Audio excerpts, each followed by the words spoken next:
Para empezar, nosotros realmente cuando fue la burbuja, los años de gran boom económico, España sufrió 3 burbujas en una. No fue una burbuja, fueron 3. Relacionadas entre sí, pero 3 al fin y al cabo. En primer lugar, la burbuja crediticia, es decir, expansión artificial del crédito sin respaldo de ahorro real. Y como consecuencia de esa burbuja, esa enorme burbuja crediticia, absolutamente insostenible, se acaba generando una burbuja productiva que se pudo experimentar claramente en el... Bueno, y esto todo tuvo sus reflejos, es decir, la burbuja crediticia se reflejaba en el hecho de que cualquiera sin empleo y sin trabajo y sin ningún tipo de aval podía ir a cualquier caja de ahorros o banco español y conseguir una hipoteca a 30 años a tipo de interés muy bajo para comprar un piso. ¿Por qué? Porque el único aval o garantía que tenía ese préstamo era la revalorización del precio de la vivienda, ni más ni menos.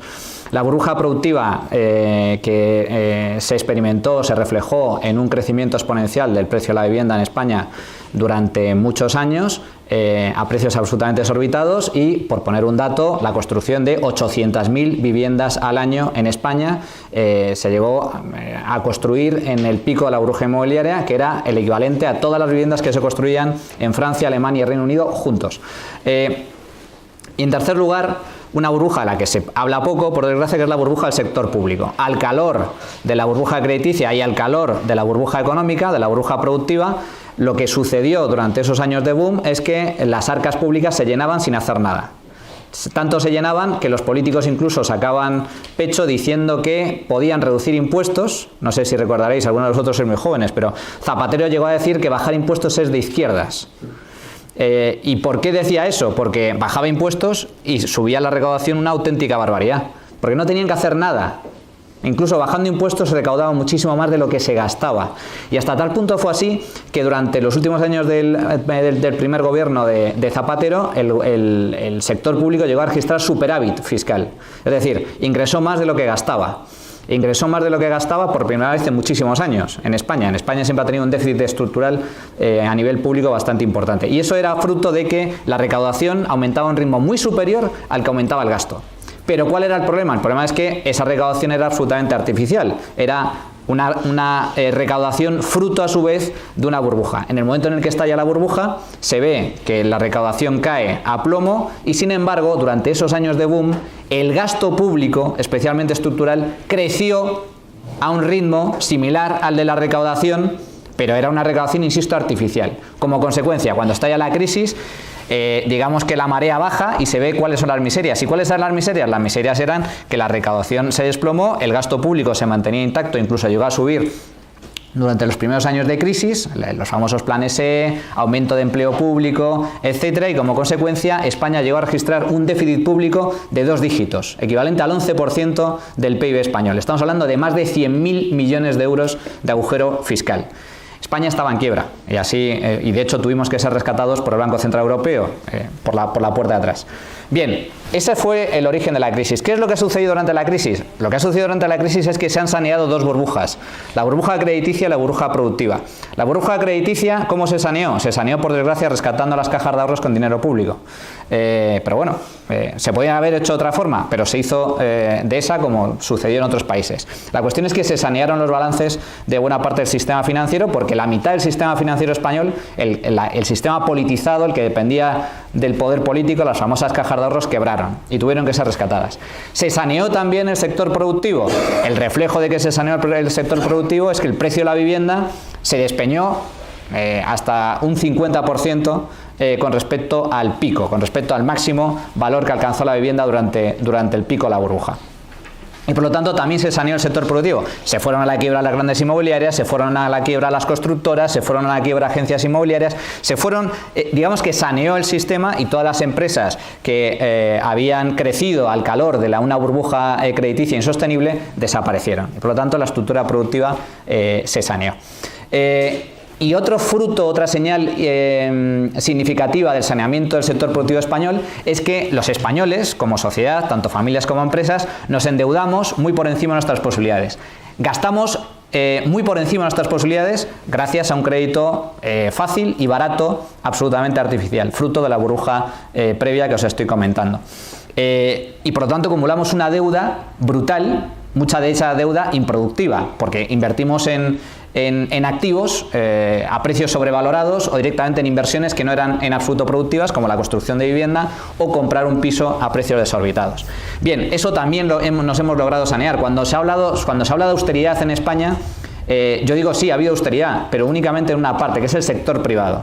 Y en el sector privado, familias y empresas han amortizado buena parte de las inversiones erróneas que cometieron en el pasado. Y prueba de ello es que la deuda privada, la deuda de familias y empresas, de empresas no financieras en España, ha caído del orden de 600.000 millones de euros durante la crisis. Es decir, las familias y las empresas sí se han apretado el cinturón, sí han saneado sus balances con el fin de crecer nuevamente sobre bases sólidas.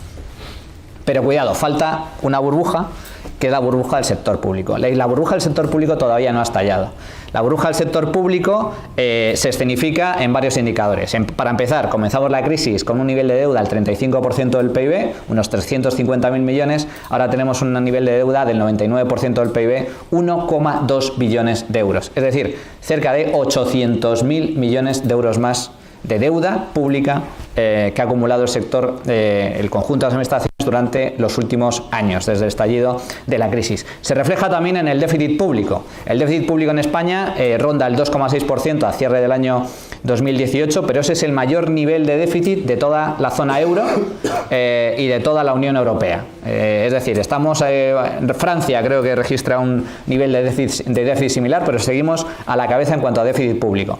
En cuanto al déficit, ese es el déficit coyuntural, por así decirlo, pero hay un déficit todavía más preocupante, que es el déficit estructural, es decir, el déficit que registraría el sector público español en caso de que la economía creciera a su máxima potencia. Pues bien, el déficit público en España se sitúa, el estructural, en el 3% del PIB, el más alto, uno de los más altos de la Unión Europea, de la zona euro y de la OCDE, del grupo de países ricos. Como consecuencia, bueno, y el tercer factor, el tercer indicador que yo también señalaría, es que el gasto público en términos reales, descontando la inflación, en estos momentos es idéntico al del año 2006-2007, cuando creíamos que la economía iba viento en popa. ¿Todo esto qué refleja? Refleja que la burbuja del sector público en España no ha estallado, sigue totalmente enquistada. Problema, ¿por qué digo que la situación económica de España es frágil? Porque aunque el sector privado se ha saneado y está en condiciones mucho mejores, mucho más favorables para afrontar dificultades económicas, fruto del contexto internacional, de la guerra comercial, de una desaceleración a nivel global, de un estancamiento por parte de la zona euro o de nuevas turbulencias financieras, fruto de un estallido de deuda, un estallido de crisis de deuda en el seno de la zona euro, fruto de que Italia plantea, por ejemplo, un órdago para salir de la zona euro, o que vuelva a haber problemas financieros en el horizonte. El sector privado es cierto que está mucho mejor preparado, pero el sector público no. España entró en la crisis con un grave problema del sector privado, acompañado de esa burbuja que os comento del sector público, pero está saliendo de ella con un sector privado mucho más saneado, pero un sector público mucho más debilitado. Y todo ello en un contexto, además, que hay que recordarlo, porque hablamos de burbujas y demás, que yo creo que es evidente. Ahora mismo se está produciendo una burbuja brutal, cuyas consecuencias nadie puede prever, pero que creo que pueden ser muy graves, que es la burbuja de la deuda pública. ¿Tiene sentido que países como España, como Grecia, como Portugal ha mejorado mucho, pero tiene una deuda pública del 125% del PIB? Países débiles estructuralmente, con deudas públicas abultadísimas, se financien a tipo cero? ¿Tiene sentido? ¿Qué sentido tiene que la prima de riesgo española sea casi equiparable a la de la economía alemana? A pesar de que Alemania tiene una deuda pública inferior al 60% del PIB y de que su estructura productiva es mucho más sólida. Yo creo que es evidente que estamos viviendo una burbuja de bonos públicos, una burbuja de deuda pública, que una vez más ha sido alimentada, generada, impulsada por la política monetaria de los bancos centrales, que es el organismo de planificación central que queda todavía presente, que sobrevive dentro de una economía de mercado.